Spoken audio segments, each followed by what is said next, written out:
दोस्तों बहुत बहुत स्वागत है आप सभी का एक बार फिर से। जी हाँ दोस्तों, आज पूरे दिन की कई महत्वपूर्ण और बड़ी खबरें निकलकर सामने आ रही हैं। जानेंगे सभी खबरों को विस्तार से। तो दोस्तों, खबरों में आगे बढ़ने से पहले वीडियो को एक प्यार भरा लाइक जरूर कर दें और ताजा खबरों को जानने के लिए चैनल को सब्सक्राइब भी जरूर कर लें। तो देखते हैं पहली बड़ी खबर क्या निकल कर आ रही है।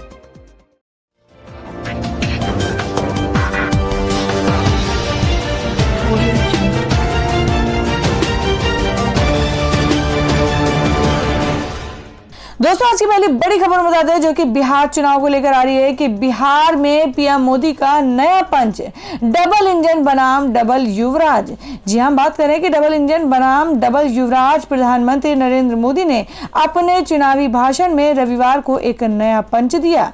दूसरी ओर सनातन आस्था का लोक पर्व छठ और गंगा का घाट, ये दोनों ही एक दूसरे के पर्याय हैं। बिहार में चुनावी घमासान है और परिणाम के कुछ ही दिनों बाद छठ है।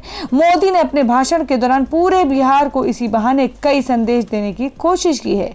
इसमें रोटी, रोजगार और भय मुक्त बिहार था। वहीं डबल इंजन की सरकार बनाम डबल युवराज का नया पंच देते हुए बिना नाम लिए तेजस्वी यादव और राहुल गांधी पर सीधा हमला बोला।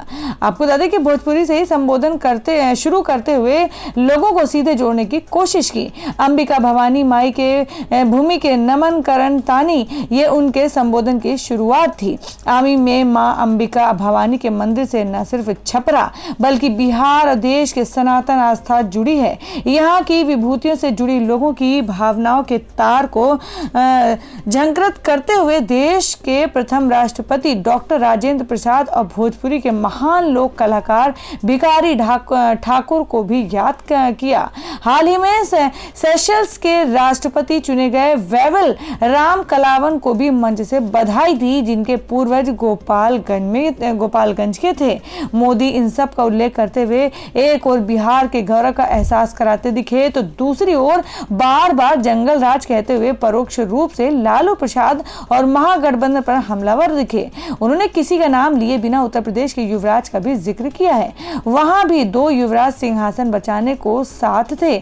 सीधा इशारा अखिलेश यादव और राहुल गांधी पर था। बिहार में भी डबल युवराज और इनमें एक तो जंगल राज का युवराज, इशारा लालू प्रसाद के पुत्र तेजस्वी पर था।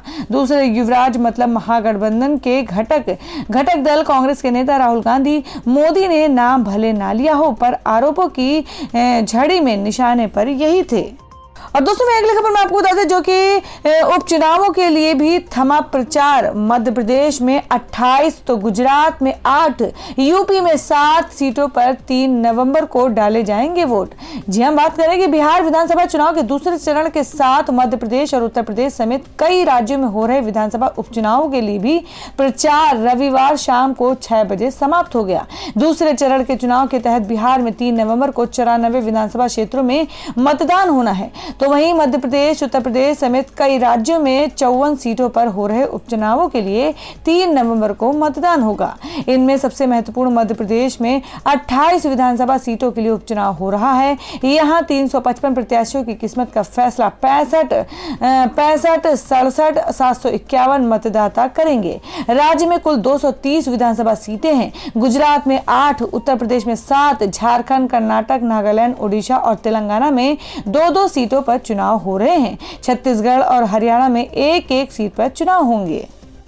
और दोस्तों, अगली खबर में आपको बताते हैं जो कि सपा अध्यक्ष अखिलेश यादव की चुनाव आयोग से मांग। कहा केंद्रीय सुरक्षा बल की निगरानी में हो यूपी में उपचुनाव। जी हां, आपको बता दें कि उत्तर प्रदेश में 7 विधानसभा सीटों पर होने वाले उपचुनाव में प्रशासनिक मशीनरी के दुरुपयोग की आशंका जताते हुए समाजवादी पार्टी के राष्ट्रीय अध्यक्ष अखिलेश यादव ने चुनाव आयोग से संवेदनशील क्षेत्रों में केंद्रीय सुरक्षा बल की निगरानी में मतदान कराने की मांग की है। उन्होंने कहा कि उपचुनाव को प्रभावित करने के लिए भाजपा सरकार के मंत्री निर्वाचन क्षेत्रों में डेरा डाले हुए हैं। बेसिक शिक्षा मंत्री तो शिक्षकों से सीधे ही भाजपा के पक्ष में मत डलवाने को कह रहे हैं। सपा अध्यक्ष अखिलेश यादव ने रविवार को जारी बयान में आरोप लगाया कि अपनी हार की आशंका में भाजपा अब सत्ता का दुरुपयोग कर मतदाताओं को भयभीत करने के लिए प्रशासनिक मशीनरी का इस्तेमाल कर रही है। भाजपा की लोकतंत्र, लोकलाज व मर्यादा निभाने में कभी आस्था नहीं रही। वह सत्ता पाने के लिए कुछ भी गलत करने से परहेज नहीं करती है, लेकिन भाजपा की नीति, नियत, चाल और चरित्र से जनता भली भांति परिचित हो चुकी है। और दोस्तों अगली खबर में आपको बता दें जो कि स्कूल बंद को लेकर हो रही है कि राजस्थान ने जारी की लॉकडाउन की नई गाइडलाइन। 16 नवंबर तक स्कूल रहेंगे बंद। जी हां, बात करें कि राजस्थान सरकार ने रविवार शाम राज्य में लॉकडाउन के लिए नई गाइडलाइन का ऐलान कर दिया। नई गाइडलाइन के मुताबिक राज्य में 16 नवंबर नियमित कक्षाओं के लिए बंद रहेंगे स्कूल, कॉलेज और शिक्षण संस्थान। Swimming pool, cinema hall, multiplex, entertainment park आदि 30 नवंबर तक बंद रहेंगे। वहीं मुख्यमंत्री अशोक गहलोत ने पटाखों की बिक्री और आतिशबाजी पर भी लगाई है रोक। आपको बता दें कि राजस्थान की गहलोत सरकार की ओर से रविवार को जारी की गई गाइडलाइंस के अनुसार राज्य में स्कूल, कॉलेज, शैक्षणिक और कोचिंग संस्थान छात्रों के रेगुलर क्लास के लिए 16 नवंबर तक बंद रहेंगे। इसके साथ साथ राजस्थान सरकार ने राज्य में swimming pool, cinema hall, theatre, multiplex, entertainment park और इससे संबंधित स्थानों को 30 नवंबर तक बंद रखने का निर्देश दिया है।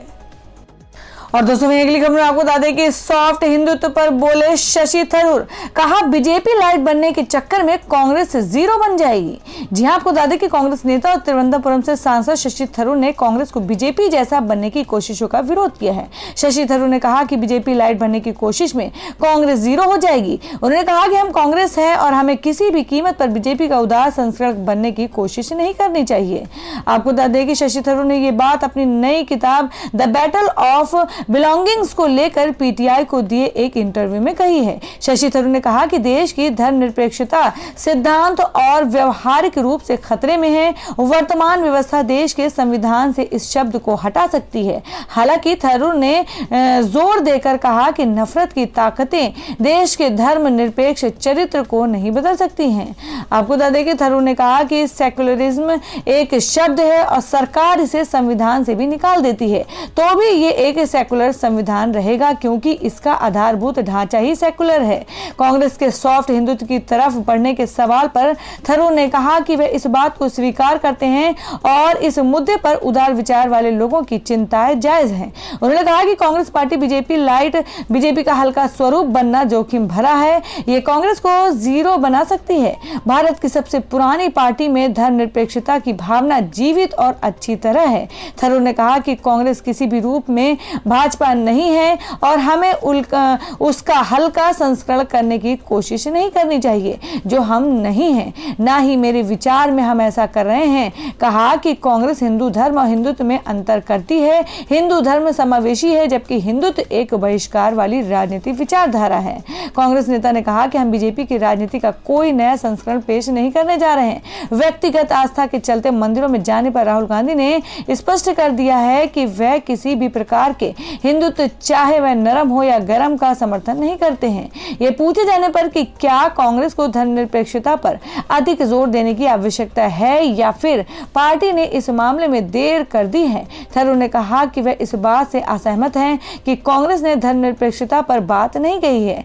कांग्रेस पार्टी ने हर अवसर पर धर्मनिरपेक्षता को लेकर अपनी प्रतिबद्धता दोहराई है। हाल ही में महाराष्ट्र के राज्यपाल भगत सिंह कोश्यारी के मुख्यमंत्री उद्धव ठाकरे को सेकुलरिज्म वाले कमेंट पर थरूर ने कहा कि राज्यपाल को अपने ये विचार राजभवन के आधिकारिक पत्र की जगह किसी दूसरे मुद्दे लेटर पैड पर लिखने देना चाहिए था। तो दोस्तों खबरों में आगे बढ़ने से पहले जान लेते हैं आज के माइंड क्विज के सवाल को। आज का सवाल है आपको बताना है कि आंध्र प्रदेश के मुख्यमंत्री का क्या नाम है। इसका जवाब आपको वीडियो के नीचे कमेंट बॉक्स में देना है और सही जवाब देने वाले को रैंडमली सिलेक्ट किया जाएगा और वो जीत सकते एक बम्पर पुरस्कार। तो बढ़ते अगली खबर की ओर। खबर में आपको बता दें जो कि प्याज के दाम को लेकर आ रही है कि त्योहारी सीजन में नहीं होगी आलू प्याज की किल्लत, दाम भी रहेंगे कम, सरकार ने उठाया है ये कदम। जी हाँ, आपको बता दें कि केंद्रीय वाणिज्य मंत्री पीयूष गोयल ने शुक्रवार को कहा कि बढ़ती कीमतों के बीच 30,000 टन प्याज और आलू आयात किए जाएंगे। केंद्र सरकार की तरफ से ये जानकारी एक ऐसे समय पर आई है जब त्योहारी सीजन से ठीक पहले देश भर में सब्जियों के भाव लगातार बढ़ते दिख रहे हैं। बीते 3 दिन से देश भर में प्याज का औसत खुदरा भाव 65 रुपए प्रति किलोग्राम रहा है। उन्होंने कहा कि देश में प्याज का आयात तुर्की, इजिप्ट और अफगानिस्तान से किया जा रहा है। केंद्र सरकार ने पहले भी कीमतों को नियंत्रित करने और किफायत दायरे बारे में लाने के लिए तत्परता से कदम उठाए हैं। पीयूष गोयल ने कहा कि अब तक 7,000 टन प्याज आयात किए जा चुके हैं और दिवाली से ठीक पहले 25,000 टन आ जाएंगे। उन्होंने ये भी बताया कि केंद्र सरकार प्रत्यक्ष तौर पर प्याज का आयात नहीं कर रही है, बल्कि नाफेड बहुत जल्द प्याज आयात का प्रबंध कर जरूरतमंद राज्यों तक पहुंचाएगी। भारत में पहले ही बफर स्टॉक से करीब 37,000 टन प्याज उपलब्ध कराया जा चुका है। और दोस्तों में अगली बड़ी खबर में आपको बता दें जो कि राजस्थान से है कि किसानों को परेशान करने पर 3 से 7 साल की सजा और 5 लाख के जुर्माने का प्रावधान। जी हां, बात कर रहे हैं कि राजस्थान में किसानों के उत्पीड़न पर 3 से 7 साल की सजा और 5 लाख जुर्माने का प्रावधान किया जा रहा है। मंडी या व्यापारिक केंद्रों पर किसान से फसल खरीदने की बात तय होने या करार होने के बाद भी उनकी फसल नहीं खरीदने और 3 दिन बाद भी खरीद का भुगतान नहीं करने को किसान उत्पीड़न माना जाएगा। मंडी में व्यापारी को किसान की उपज खरीदने के 3 दिन के अंदर भुगतान करना अनिवार्य होगा। ऐसा नहीं करने पर सजा और जुर्माना लगाया जाएगा। आपको बता दें कि कृषि उपज व्यापार और वाणिज्य संवर्धन और सरलीकरण राजस्थान संशोधन विधेयक में इसका प्रावधान किया गया है। संविदा खेती यानी कॉन्ट्रैक्ट फार्मिंग को लेकर भी कड़े प्रावधान किए गए हैं। संविदा खेती में किसान को एमएसपी से कम दर पर करार के लिए मजबूत करने पर 7 साल तक की सजा और 5 लाख के जुर्माने का प्रावधान किया गया है। और दोस्तों अगली खबर बता दें जो कि जयपुर से है। जी आपको बता दें कि गुर्जर आंदोलन टला, सरकार ने मानी मांगे, सरकारी नौकरी में 5% मिलेगा आरक्षण। जी हम बात करें कि राजस्थान में रविवार से शुरू होने वाला गुर्जर आंदोलन स्थगित हो गया है। राज्य के अशोक गहलोत सरकार और गुर्जर नेताओं के बीच शनिवार को जयपुर में 6 घंटे तक चली बातचीत सफल रही है। इस वार्ता में दोनों पक्षों के बीच 14 बिंदुओं पर सहमति बनी। सरकार 5% गुर्जर आरक्षण देने को राजी हो गई है। गुर्जर समाज का एकजुट हिम्मत सिंह गुर्जर के नेतृत्व में मंत्री रघु शर्मा से मिला। बैठक के बाद रात में आयोजित संयुक्त संवाददाता सम्मेलन में चिकित्सा मंत्री डॉक्टर रघु शर्मा ने वह 14 बिंदु पढ़कर सुनाए जिन पर सहमति बनी है। युवा मामले में व खेल राज्य मंत्री अशोक चांदना ने कहा कि समझौते के बिंदुओं की पालना तुरंत प्रभाव से की जाएगी। बैठक के बाद मीडिया से बात करते हुए गुर्जर नेता हिम्मत सिंह ने कहा कि हिम्मत सिंह गुर्जर का कहना है कि सरकार से उनकी सकारात्मक बातचीत हुई है और सरकार 14 बिंदुओं पर सहमत हो चुकी है, लिहाजा अब किसी आंदोलन की जरूरत नहीं है। उन्हें उम्मीद है कि सरकार सभी मांगों को पूरा करेगी। और दोस्तों मैं अब आपको बता दें कि राजनाथ सिंह बोले कि चीन के कब्जे की बात कर रही कांग्रेस पर ऐसा खुलासा करूंगा, मुंह दिखाना मुश्किल हो जाएगा। जी आपको बता दें कि बिहार में भाजपा के लिए चुनाव प्रचार कर रहे रक्षा मंत्री राजनाथ सिंह ने कहा कि कांग्रेस के बारे में ऐसा खुलासा कर सकते हैं कि पार्टी के लोग मुंह नहीं दिखा पाएंगे। शनिवार को पटना में चुनावी रैली में भाजपा नेता राजनाथ सिंह ने कहा कि कांग्रेस के नेता सेना पर सवाल कर रहे हैं। कांग्रेस कहती है कि चीन ने हमारी 1200 वर्ग किलोमीटर जमीन कब्जा ली है।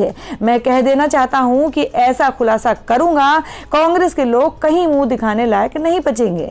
जी आपको बता दें कि भारत और चीन के बीच सीमा पर जारी गतिरोध पर राजनाथ सिंह ने कहा कि मैं आपको यकीन दिलाता हूं कि दुनिया की कोई भी ताकत 1 इंच जमीन पर कब्जा नहीं कर सकती। कांग्रेस पर निशाना साधते हुए उन्होंने कहा कि पुलवामा हमले में पाकिस्तान का हाथ होने की पड़ोसी देश के मंत्री की कबूलनामे के बाद कांग्रेस मौन है। कांग्रेस को इस पर माफी मांगनी चाहिए। उन्होंने कहा जब पुलवामा हुआ तो मैं गृह मंत्री था, इस पर इतनी हल्की राजनीति की गई कि इसे प्रधानमंत्री के चुनाव के लिए सहानुभूति हासिल करने की साजिश कहा गया। अब पाकिस्तान के मंत्री ने ही सच्चाई बता दी है। शनिवार को राजनाथ सिंह ने बिहार में कई चुनावी रैलियों को संबोधित किया। उन्होंने एक बार फिर साफ किया कि बिहार में भाजपा और जेडीयू की सरकार बनेगी और नीतीश कुमार मुख्यमंत्री होंगे। किसी प्रकार की संदेह इसमें नहीं होना चाहिए। सिंह ने कहा कि भाजपा का चरित्र है, जो हम कहते हैं वो हम करते हैं। बिहार के मुख्यमंत्री नीतीश कुमार के दामन में कभी दाग नहीं लगा है, इसलिए नीतीश कुमार को फिर से मुख्यमंत्री बनाने के लिए भाजपा उनके साथ है। क्रिकेट में जिस तरह सचिन तेंदुलकर तथा सहवाग की जोड़ी आप लोगों ने देखी होगी, उसी तरह बिहार में नीतीश कुमार तथा भाजपा की जोड़ी है। बिहार में 243 विधानसभा सीटों पर चुनाव हो रहा है। प्रदेश में 3 फेज में चुनाव है। पहले चरण के लिए वोटिंग हो चुकी है, दूसरे चरण में 3 नवंबर और तीसरे चरण को 4 सितंबर को होना है, 4 नवंबर को होगा। नतीजों का ऐलान 10 नवंबर को होगा। पहले चरण में 71 सीटों पर वोट पड़े हैं, दूसरे चरण में 94 और तीसरे चरण में 78 विधानसभा सीटों पर वोट डाले जाएंगे। और दोस्तों अगली खबर में आपको बता दें कि उर्मिला मातोंडकर का नाम महाराष्ट्र विधान परिषद के लिए चर्चा में। शिवसेना नेता संजय राउत ने दिया ये बयान। जी हम बात कर रहे हैं कि उर्मिला मातोंडकर का नाम महाराष्ट्र विधान परिषद के लिए चर्चा में है।